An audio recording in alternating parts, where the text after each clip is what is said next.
This is for all my fire alarm technicians out there. I'm going to explain to you how you troubleshoot a ground fault. I want to make this as simple and as easy as possible because I know there's a lot of technicians out there who dread troubleshooting ground faults. I don't understand why. It's very easy to do it. You got to just keep chopping it in half until you find a problem. But what I think the problem is, most people are lazy. They don't like the work. They say everything is hard. And what I consider when people say things is hard, meaning that they don't want to go through that travel that they have to go to get to that end result. So nothing is hard. It's just how much you're willing to actually learn, how much you're willing to do to actually get through it. So how do you troubleshoot a ground fault? The first thing you want to do is figure out what leg the ground is actually on. Next, you want to figure out what circuit is on. Your trusty friend will be your fluke meter. Depending on what type of system you're working on, you need to know what the voltage is. So let's say if you're working on an Edwards system and the ground is on a data loop. The normal voltage for a data circuit will be anywhere between 17 to 20 volts. It'll be fluctuating. It'll be going back and forth. So now when you're measuring for voltage, you want to first put your meter on it just to make sure that you're actually getting voltage. Then you want to put one leg on one circuit and one leg to ground, because it should be split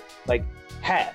So if you're getting 19 volts on a circuit, it should be split between 7, 8, or 9 volts on each side of the leg. So if you're not getting that, that means one of those legs actually has the ground on it. So what you got to do at that point, if it's an Edwards system and you have the laptop, you could pull up the map, find out exactly what's on that leg, find the middle, and then figure out which way the ground is actually going, and keep splitting down the middle after that. But if you don't have a laptop and you want to figure it out, what you would have to do is now disconnect the circuit. Find all the devices that come in and literally pick a spot. Once you pick a spot, then you use your meter again, because now you want to test for what we call here is continuity. So we want to test for continuity, so that way if we hear the beat, we know that the ground is on that leg. So when we go to, let's say we pick a pull station and we separate the wires. So now we know we have one wire or a set of wires coming from the panel, and we have a set of wires going out to the last device. So what you do is once you separate the loop, especially if you have the wire off the main circuit, you test it, both wires. If it's clear and open, then you test one leg to ground, one leg to ground, find out which leg is beeping. Coming from the panel is not beeping, then your ground is further that way. So now you figure out which leg is on, because you already know if it's on black or red, but you want to test it to make sure that the ground is still there,